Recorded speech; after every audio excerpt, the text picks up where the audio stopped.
Hello, people. Welcome to my African vocal workshop in a box. I'm really glad you're watching this.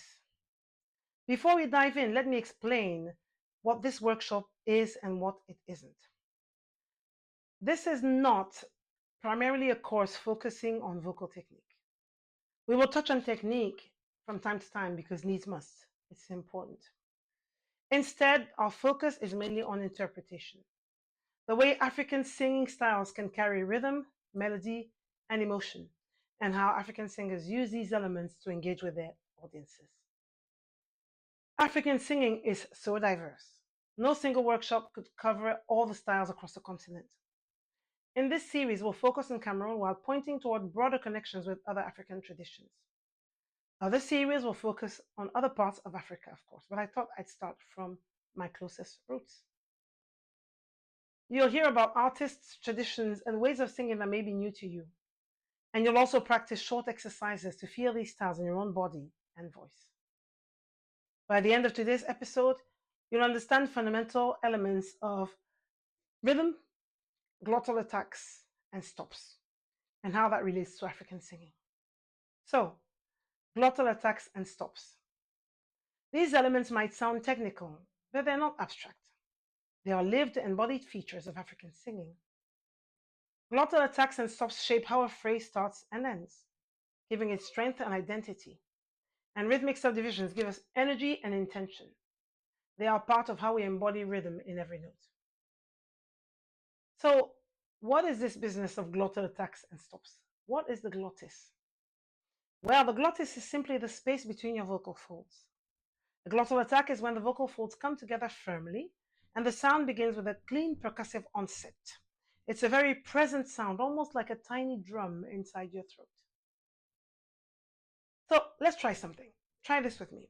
Say ah, ah, as if you're slightly surprised. Ah, ah, ah.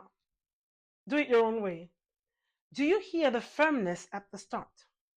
That's glottal attack. Now let's try glottal stop. This is when you cut off the airflow by briefly closing the vocal folds. For example, say the phrase, uh-oh, uh-oh, uh-oh. The tiny catch in the middle, that moment of silence before the second syllable, is a glottal stop. So a word of caution here, glottal attacks have to be done on a properly warmed up voice and without being aggressive about it, as they can cause vocal fatigue if poorly done. For all these exercises, I will assume that you've warmed up properly. If you need to learn how to warm up, feel free to reach out to book a remote singing lesson with me, focusing on that. Now let's try to put some actual syllables to these concepts. Sing a long ah and end it with a glottal stop, like this. Ah, ah. Your turn. You can repeat after me. Ah, ah. Now sing a short ah, starting with a glottal attack. Ah, ah. Your turn. You can repeat after me if it's easier. Ah, ah. Okay. Before we move on to rhythmic subdivisions, let me give you an example from one of my songs. It's not yet released, so here we go. Ah, munanjeye, wamulema, munanjeye.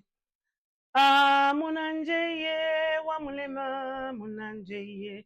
So in that ah, you hear the glottal attack. I've emphasized it for effect. But when I'm singing, I don't emphasize it that much. It'll be ah, okay? Great.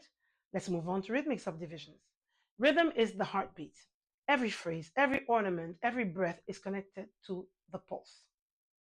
Let's take a very simple pulse. 1, 2, 1, 2. Okay? So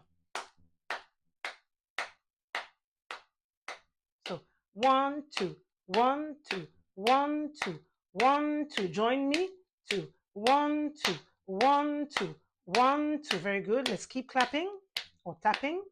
And instead of just 2 beats, fit 4 inside by speaking the and in between the 1 and the 2. Okay? Like this. 1 and 2 and 1 and 2 and 1 and 2 and 1 and 2 and 1 and 2 and you get my drift? 1 and 2 and 1 and 2 and 1 and 2 and 1 and 2 and. Very good. Now let's try 3 inside the same space. Are you ready? Let's go. 1, 2, 3, 1, 2, 3, 1, 2, 3, 1, 2, 3. So you've probably felt that the pulse has changed. Yeah? Again. 1, 2, 3, 1, 2, 3, 1, 2, 3, 1, 2, 3. Can you feel how each subdivision completely changes the energy and the pace even though the pulse stays the same? Let's put them together. First 2, then 4, then 3. Here we go. 1, 2, 1, 2, 1, 2, 1, 2, 1 and 2 and 1 and 2 and 1 and 2 and 1 and 2. 1, 2, 3, 1, 2, 3, 1, 2, 3, 1, 2, 3. Okay? So even with a single note, a single word, you're already shaping a rhythmic identity. Now let's try vocalizing with simple las or nas. Okay? On the 2 beat, la. Okay? Let's try. La. Here we go. La, la, la, la, la, la, la, la.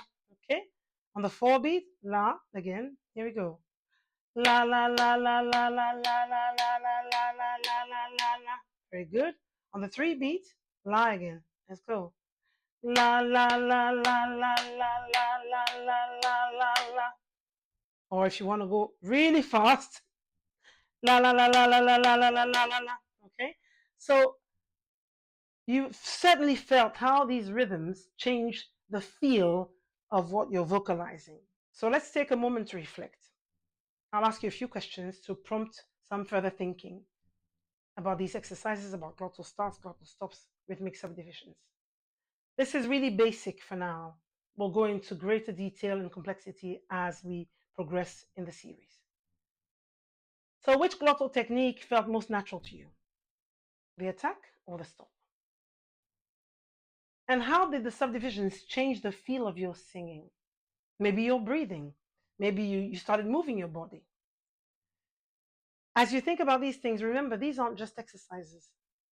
They are the foundations of an entire vocal language. Singers rely on them to give phrases their pulse, their intention, and their power. In our next episode, we'll expand this into rhythm and intention, aka dingele, which is a Douala word, Douala concept. It's kind of difficult to translate. It's intentionality, it's dynamism, it's staccatoism, I'm making up words. It's an impulse, it's the awareness of an underlying impulse when singing, it's inhabiting each syllable. As I said, difficult to translate into Western languages, dingele. But that's it for today. I'm giving away this episode, which is slightly shorter than the subsequent ones, just to give you a sense of the way things are going to be, what it's going to look like. You can head to my website now to purchase the whole first series of my African Vocal Workshop in a box. You'll find a description that will give you an idea of what you can expect. Thank you very much for your time. Hope you enjoyed it. Blessings.